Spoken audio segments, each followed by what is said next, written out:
بسم اللہ الرحمن الرحیم۔ السلام علیکم خواتین حضرات، میں ہوں آپ کا جنید سلیم اور آپ دیکھ رہے ہیں انصاف ڈیجیٹل۔ ناظرین، اداس موسم ہر قوم پر آتے ہیں۔ تاریخ ایسے واقعات سے بھری پڑی ہے کہ برے وقت سے قوموں نے کیسے نجات پائی، یا کس طرح کوئی واقعہ یا کوئی سانحہ پوری قوم کے وجود کو ختم کرنے کا باعث بن جاتا ہے، یا کوئی امید کی نئی کرن پیدا کرنے کا باعث بن جاتا ہے۔ میرے خیال میں پاکستان بھی آج کل شاید کسی ایسے ہی موسم کا شکار ہے۔ 4 سال میں پورے ملک میں ایک جمود کی فضا ہے، اور یہ جمود ہے کہ ٹوٹنے کا نام نہیں لے رہا۔ حکومت ایسی بند گلی میں پھنستی چلی جا رہی ہے کہ باہر نکلنے کی ہر امید دم توڑتی چلی جا رہی ہے۔ پہلے عمران خان کو جیل کی کال کوٹھڑی میں ڈالا گیا، خیال تھا کہ اب سارے معاملات ٹھیک ہو جائیں گے اور قوم مائنس عمران فارمولے پر راضی ہو کر آگے بڑھنے کا فیصلہ کر لے گی، مگر ایسا ہو نہیں سکا۔ ریاست اور حکومت کا عمران خان کو مائنس کرنے کا ہر خیال الٹا پڑا۔ اس پر میں پہلے بھی کافی دفعہ بات کر چکا ہوں، آئندہ بھی ہوتی رہے گی کہ حکومت کے پاس اور دوسری طرف اس ملک میں رول آف لاء کے حامیوں کے پاس آپشنز کیا کیا باقی ہیں۔ اچھا ناظرین، عمران خان کو جیل میں رکھنے کے باوجود حکومت کو لگ رہا ہے کہ چین نہیں آ رہا۔ کئی ماہ سے عمران خان سے ملاقاتوں پر پابندی بھی عائد ہے۔ حکومت کا خیال ہے کہ عمران خان کی جو بات جیل سے باہر آتی ہے اس سے نظام کی سانسیں اکھڑنے لگتی ہیں۔ صرف سیاست ہی نہیں، عمران خان کئی محاذوں پر جنگ لڑ رہا ہے، جس میں عدلیہ کا محاذ بھی شامل ہے۔ لوگ پوچھتے ہیں کہ منصف انصاف کیوں نہیں دیتے؟ ذرا غور کریں ناظرین، تو پاکستان کا سب سے بڑا المیہ بھی یہ ہے کہ آزادی کے بعد اس ملک میں اعلیٰ عدلیہ کے 60 ایسے ججز بھی پیدا نہیں ہو سکے جو انصاف کی فراہمی کے لیے کوئی کمپرومائز نہ کریں، جو خود احتسابی پر یقین رکھنے والے ہوں، جن کا ایمان ہو کہ انہیں بالآخر ایک بڑی عدالت میں بھی پیش ہونا ہے۔ پاکستان میں جب بھی کسی اچھے منصف کی مثال دینا ہو تو 3 نام ہی ذہن میں آتے ہیں: justice Cornelius, justice Dorab Patel اور جسٹس رانا بھگوان داس۔ ان تینوں اپ رائٹ ججز میں سے جو ایک کرسچن تھے، دوسرے پارسی اور تیسرے ہندو۔ میرے نزدیک اسلامی جمہوریہ پاکستان میں ہر مسلمان جج جو ہے وہ شاید نظریہ ضرورت کے سامنے کسی نہ کسی انداز میں کبھی نہ کبھی ڈھیر ہو گیا اور انصاف کی فراہمی کی بنیادی ضرورت پوری کرنے میں ناکام رہا ہے۔ اکا دکا اچھے مسلمان ججز ضرور آئے ہیں، مگر زیادہ تر جو ہیں وہ بس اسی طرح کے کمپرومائزڈ کسی نہ کسی معاملے میں، مطلب کبھی جسٹس منیر ملا ہمیں، کبھی مولوی مشتاق ملا، کبھی جسٹس انوار الحق سامنے آئے تو کبھی جسٹس نسیم حسن شاہ۔ ان کے بعد آنے والے تو زیادہ تر آپ نے بھی دیکھا ناظرین کہ وہ کیسے جج ثابت ہوئے جب وہ انصاف دینے کی کرسی پر فائز تھے، چاہے افتخار چودھری ہوں، جاوید اقبال ہوں۔ مگر ناظرین، سچی بات یہ ہے کہ جتنے بد فطرت چیف جسٹس کے عہدے پر فائز ایک قاضی صاحب ثابت ہوئے ہیں، اس سے پہلے کوئی نہیں آیا۔ انہوں نے تو ملک کی سلامتی خطرے میں ڈال کے رکھ دی تھی۔ پاکستان سے امید کو بالکل سزائے موت سنا کر چل دیے وہ یہاں سے، انصاف کی کرسی سے۔ انہی کے فیصلوں کی وجہ سے آج ہر طرف ایک مایوسی کی سی بھی فضا ہے۔ نوجوان نسل کا پاکستان سے اعتبار اٹھتا چلا جا رہا ہے، ٹرسٹ نہیں رہا وطن عزیز کے پوٹینشیل پر۔ ان کو یہاں پر پھلنے پھولنے کے حوالے سے، اپنی ذات کے حوالے سے بھی وہ بے اعتبارے سے ہو گئے۔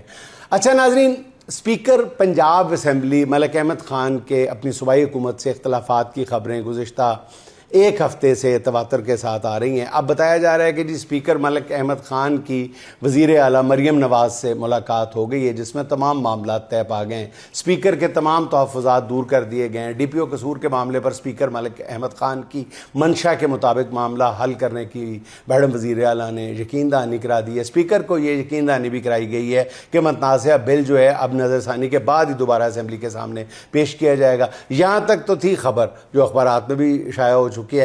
اب اس پر یار لوگوں کا تجزیہ، 3 دہائیوں سے زیادہ سیاسیات کا طالب علم ہونے کی وجہ سے میں یہ سمجھتا ہوں، میری ناقص رائے، کہ جب 2 سیاسی رہنماؤں میں اختلافات کی خبریں عوام اور میڈیا تک پہنچ جائیں تو ہماری سیاسی روایات تو یہی بتاتی ہیں کہ اس کے بعد افہام و تفہیم کی گنجائش تقریباً ختم ہو جاتی ہے. جن اختلافات میں افہام و تفہیم کی گنجائش رہ جاتی ہے وہ پھر منظر عام پر اس طرح نہیں آتی, وہ تلخیاں پس پردہ ہی سلجھا لی جاتی ہیں. جب اختلافات میڈیا کی زینت بن جائیں, پبلک تک آ جائیں, چوک چوراہوں میں ڈسکس ہونے لگ جائیں, پھر صلح صفائی کی خبریں بھی آنے لگیں, تو اس کا مطلب یہ ہوتا ہے کہ فریقین اب مناسب موقع کی تلاش میں ہے. اسپیکر ملک احمد خان کی میڈم وزیر اعلیٰ سے ملاقات کی خبر کا حاصل یہ ہے کہ فی الحال میڈم وزیر اعلیٰ اس پوزیشن میں نہیں ہیں کہ ملک احمد خان کے خلاف کوئی کارروائی کر سکیں, اس لیے فی الحال اس محاذ کو ٹھنڈا کر کے مناسب وقت کے انتظار کا شاید فیصلہ ہوا ہے.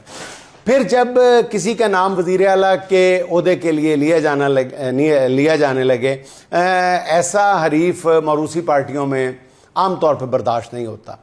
جس خاتون نے ناظرین اپنے فرسٹ کزن حمزہ شہباز کو برداشت نہیں کیا, وہ ملک احمد خان کے ساتھ پارٹی میں کس طرح کمفرٹیبل ثابت ہو سکتی ہیں یا فیل کر سکتی ہیں. کوئی مانے تو مانے, سیاست کا یہ طالب علم تو ماننے کے لیے تیار نہیں ہے. اچھا ناظرین, اردو کا ایک محاورہ ہے, حلوائی کی دکان پہ نانا جی کی فاتحہ. یہ محاورہ مجھے وزیر اعلیٰ مریم نواز کی ایک ٹویٹ یا پوسٹ دیکھ کر یاد آیا.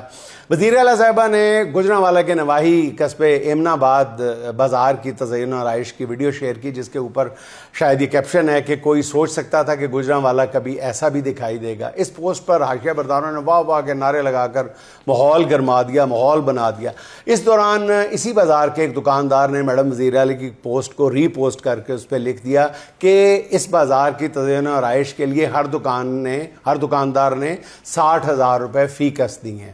اس دکاندار نے لکھا کہ میری بھی اسی بازار میں دکان ہے, اس لیے میں نے بھی 60,000 روپے اپنی جیب سے حق حلال کی کمائی سے ادا کیے ہیں. جو دکاندار 60,000 روپے نہیں دیتا تھا تو اس کی دکان سیل کر دی جاتی تھی. جب دکانداروں کی رقم سے بازار کی تزئین و آرائش جو ہے وہ مکمل ہو گئی تو پھر انتظامیہ اور وزیر اعلیٰ مریم نواز شریف صاحبہ نے اپنی پبلسٹی شروع کر دی ہے.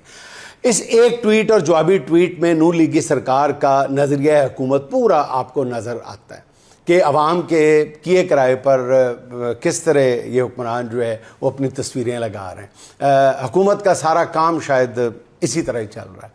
اچھا ناظرین, محترم جناب رانا ثناء اللہ صاحب کا فرمانا ہے کہ وزیر اعظم اس وقت بہترین انداز میں ملک کو آگے لے کے چل رہے ہیں. اس پر سوچا کہ آگے بڑھتے پاکستان کے کچھ نمونے اپنے ناظرین کے ساتھ بھی شیئر کر لوں. آگے بڑھتے پاکستان کی پہلی مثال محترم جناب شہباز شریف صاحب نے اب تک کے 4 سالہ دور میں ملکی قرضے دگنے کر دیے ہیں. یعنی پاکستان نے جتنے قرضے 75 سال میں لیے, شہباز شریف صاحب نے اس سے زیادہ قرضے 4 سال کے دوران لیے. آگے بڑھتے پاکستان کی دوسری مثال ناظرین, جو آپ بھی بھگت رہے ہوں گے, درجنوں IPPs کے منصوبے لگانے اور کیپیسٹی پیمنٹ کی ادائیگی کے باوجود پورا ملک, عمرا بھی, اس وقت شدید گرمی میں لوڈ شیڈنگ کے بدترین عذاب میں مبتلا ہیں. نون لیگ کے پیرس یعنی لاہور میں 8 سے 12 گھنٹے کی لوڈ شیڈنگ ہو رہی ہے. لوڈ شیڈنگ کے دوران جب آدھی رات کو معصوم بچے بلکتے ہیں تو لوگ جھولیاں اٹھا کر نون لیگی سرکار کی بلندی درجات کے لیے اللہ کے حضور استدعائیں کرتے ہیں. آگے بڑھتے پاکستان کی ناظرین تیسری مثال, پاکستان نے گزشتہ سال 13,000 ارب روپے کے محصولات جمع کیے. ان میں سے 8,000 ارب یعنی کل محصولات کا 61% حصہ جو ہے وہ صرف قرضوں کے سود کی ادائیگی کے لیے صرف ہوا. اس کے علاوہ 1,800 ارب روپے IPPs کو بجلی نہ بنانے یعنی کیپیسٹی پیمنٹ کی مد میں ادا کیے گئے. رواں مالی سال میں بھی کیپیسٹی پیمنٹ کی مد میں 1,800 ارب روپے مختص کیے گئے ہیں. محترم جناب رانا ثناء اللہ صاحب, آگے بڑھتے پاکستان کی کئی اور مثالیں اور گواہیاں بھی ہیں, مگر فی الحال اتنی مثالوں سے گزارا کر لیں, باقی پھر کبھی صحیح. اچھا ناظرین, اور آخر میں ہمارے عہد کی ایک اور بہت بڑی شخصیت محترمہ ڈاکٹر یاسمین راشد صاحبہ کی طرف سے ذاتی حیثیت میں جاری ہونے والی ایک وضاحت. ان کے اور ان کے ساتھ کوٹ لکھپت جیل میں شاہ محمود قریشی کی زندگی کے بارے میں گزشتہ روز افواہوں کا ایک بازار گرم تھا, جس پر ڈاکٹر یاسمین راشد صاحبہ کا کہنا ہے کہ میرے بارے میں تمام خبریں جھوٹی پھیلائی جا رہی ہیں, میرے حوصلے بلند ہیں, میں پہلے سے زیادہ ڈٹ کر عمران خان کے ساتھ کھڑی ہوں. میرے اور شاہ محمود قریشی سے متعلق پھیلائی جانے والی فیک نیوز سن کر ہمیں شدید تکلیف ہوئی ہے. اپنی آنکھ اور کان کھلے رکھیں, فوکس عمران خان پر رکھیں. ہمارے ساتھ شیر آیا والا کھیل کہیں نہ کھیل دیا جائے. ناظرین, آخر میں قتیل شفائی صاحب کے چند اشعار. رقص کرنے کا ملا حکم جو دریاؤں میں, رقص کرنے کا ملا حکم جو دریاؤں میں، ہم نے خوش ہو کے بھنور باندھ لیے پاؤں میں۔ ان کو بھی ہے کسی بھیگے ہوئے منظر کی تلاش، ان کو بھی ہے کسی بھیگے ہوئے منظر کی تلاش، بوند تک بو نہ سکے جو کبھی صحراؤں میں۔ اے میرے ہم سفرو تم بھی تھکے ہارے ہو، اے میرے ہم سفرو تم بھی تھکے ہارے ہو، دھوپ کی تم تو ملاوٹ نہ کرو چھاؤں میں۔ جو بھی آتا ہے بتاتا ہے نیا کوئی علاج، بٹ نہ جائے تیرا بیمار مسیحاؤں میں۔ حوصلہ کس میں ہے یوسف کی خریداری کا، اب تو مہنگائی کے چرچے ہیں زلیخاؤں میں۔ جس برہمن نے کہا یہ سال اچھا ہے، اس کو دفناؤ میرے ہاتھ کی ریکھاؤں میں۔